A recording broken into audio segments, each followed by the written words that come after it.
Pretend you like the relative toleration.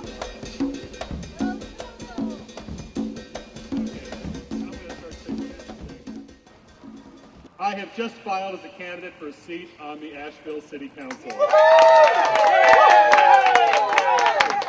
I do so in part as an answer to President Barack Obama's call for a new spirit of patriotism. It's also partly my answer to the first presidential speech I can remember hearing as a child, when another young president suggested we not ask what our country could do for us, but ask what we could do for our country.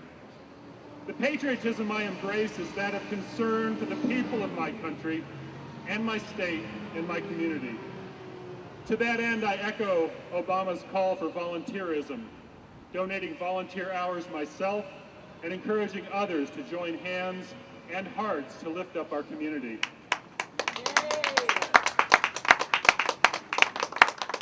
One lesson I've taken from our recent and ongoing economic collapse is that we shouldn't count too much on passing along monetary wealth to our children.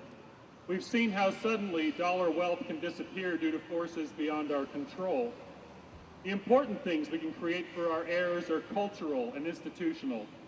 If we leave them well educated, with a society more firmly rooted in justice and equal opportunity and participatory democracy, we have left them more prepared to move ahead in their own lives.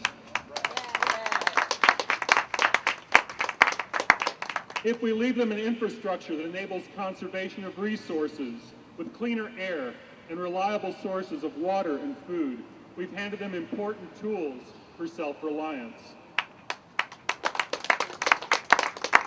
If we've moved along toward renewable energy systems and transportation modes that will work into the future, we will have given a lift not only to our own children, but to future generations.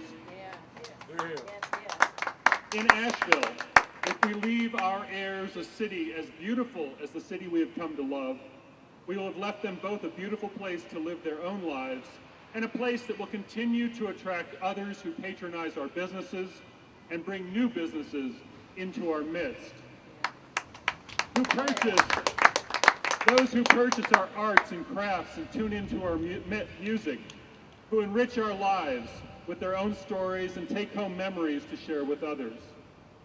If, on the other hand, we guide our lives and our policies to enable short-term monetary gains, to use the resources of today's taxpayers to underwrite pie-in-the-sky promises from outsiders only interested in cashing in on Asheville's natural and cultural riches, we undercut our own and our children's futures. We will burn today's wood and leave nothing but ashes.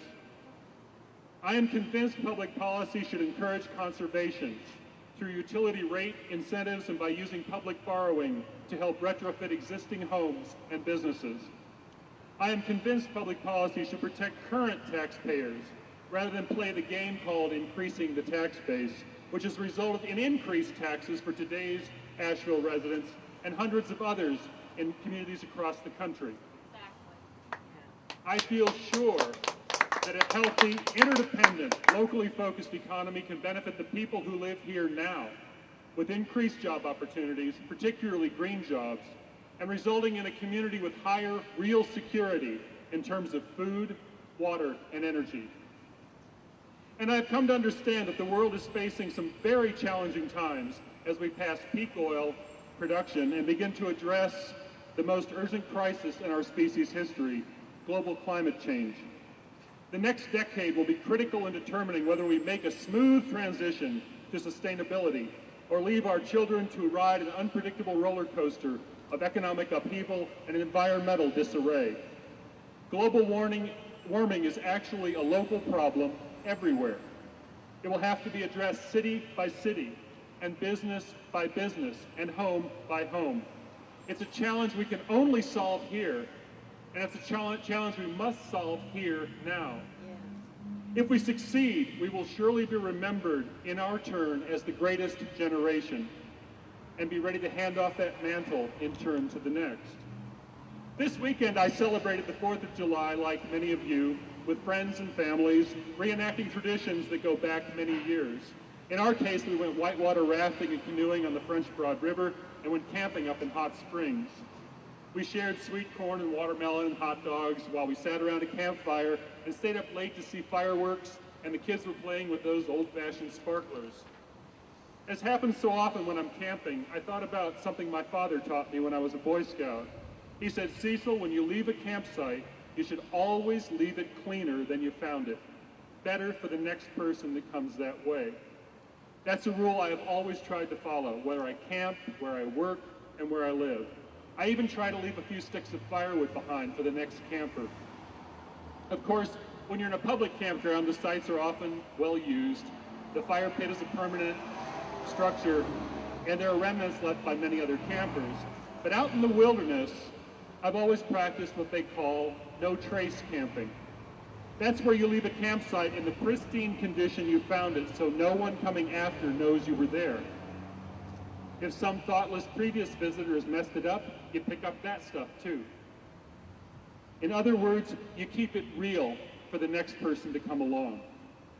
I hope to serve Asheville as a member of City Council for the next 4 years, and I will do my very best to leave this place better than I found it.